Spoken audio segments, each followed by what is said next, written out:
পশ্চিমবঙ্গে অজস্র মসজিদ আছে, যে মসজিদগুলো বৈধ মসজিদ, যে মসজিদ নিয়ে কোনো প্রশ্ন কেউ তুললে বিজেপি তার বিরোধিতা করবে। কিন্তু যেখানে আদবেই কোনো মসজিদের অস্তিত্ব নেই, কারা তৈরি করলো? Saha institute of nuclear physics এর পিছনে রোহিঙ্গারা আছে। যে Saha institute of nuclear physics এর সঙ্গে ডিআরডিওর যোগ আছে। ভারত সরকারের বিভিন্ন ডিফেন্সের ইকুইপমেন্টস এর ডিজাইন যে ইনস্টিটিউটে হয়, আজকে তার পিছনে যদি রোহিঙ্গারা বসে যায়, তাহলে আমাদের দেশের নিরাপত্তা, আমাদের রাজ্যের নিরাপত্তা কোথায় থাকে?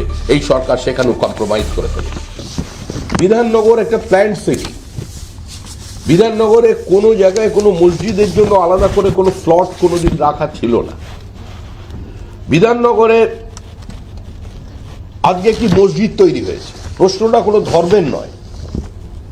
আমাদের এই বক্তব্যের উদ্দেশ্য যে কারোর ধর্ম বিশ্বাসকে আঘাত করা নয়, কিন্তু আজকে সুস্থ স্বাভাবিক সংখ্যালঘু মানুষকে বুঝতে হবে তারা আজকে কোথায় পৌঁছেছে।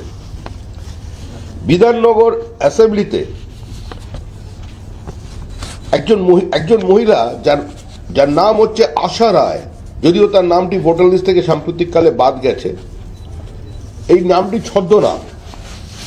তিনি বিভিন্ন জায়গায় এই র্যাকেট চালিয়েছিলেন। এই যে পুরো তালিকা আপনাদের সামনে রাখছি, যেটার বাস্তবিক যার কোনো অস্তিত্ব নেই, যে মসজিদের কোনো অস্তিত্ব থাকতে পারে না বিধাননগরে, আজকে সেই হোল্ডিং নাম্বারে 251 নম্বর booth, excise and customs quarter and G plot number 7, সেখানে আজকে এতগুলো নাম। সেখানে এরা কারা? আনোয়ারা বিবি, ইসলাম মন্ডল, ইকবাল মন্ডল, মোহাম্মদ সাজিদ হোসেন, আব্দুল কাদের, মোহাম্মদ তালিব হোসেন, মোহাম্মদ রজমান। এরা কারা? কার নির্দেশের এরা ওখানে মসজিদ তৈরি করেছে? প্রতি শুক্রবার 1000 লোক বাইরে থেকে ঢুকছে। তারা কারা? মসজিদে নামাজ আদা করবার জন্য। পশ্চিমবঙ্গে অজস্র মসজিদ আছে, যে মসজিদগুলো বৈধ মসজিদ, যে মসজিদ নিয়ে কোনো প্রশ্ন কেউ তুললে বিজেপি তার বিরোধিতা করবে। ধর্মচারণের অধিকার প্রত্যেকের আছে, সেই অধিকার ভারতের সংবিধান তাকে দিয়েছে। কিন্তু যেখানে আদবেই কোনো মসজিদের অস্তিত্ব নেই, কারা তৈরি করলো? এবং হোলির দিনে, আমাদের দোলের দিনে শুধুমাত্র ওই জায়গা দিয়ে কেউ রং খেলতে যেতে পারবে না বলে সল্টলেকের বিভিন্ন রাস্তা পুলিশ বন্ধ করে দিচ্ছে। Saha institute of nuclear physics এর পিছনে রোহিঙ্গারা আছে। 4 বার সাহা ইনস্টিটিউটের নিউক্লিয়ার ফিজিক্সের চিফ স্থানীয় থানায় কমপ্লেন করবার পরেও আজকে এখনো পর্যন্ত বিধাননগর পুলিশের পক্ষ থেকে তাদের বিরুদ্ধে কোনো ব্যবস্থা নেওয়া হয়নি, এভিকশনের কোনো ব্যবস্থা করে। আমরা এর আগেও বলেছি, আমি সংসদে প্রশ্ন তুলেছি যে সাহা ইনস্টিটিউট অফ নিউক্লিয়ার ফিজিক্সের সঙ্গে ডিআরডিওর যোগ আছে। সারা পৃথিবীতে র্যাডিক্যালাইজেশন একটা বড় মানব সভ্যতার অভিশাপ হয়ে দাঁড়িয়েছে।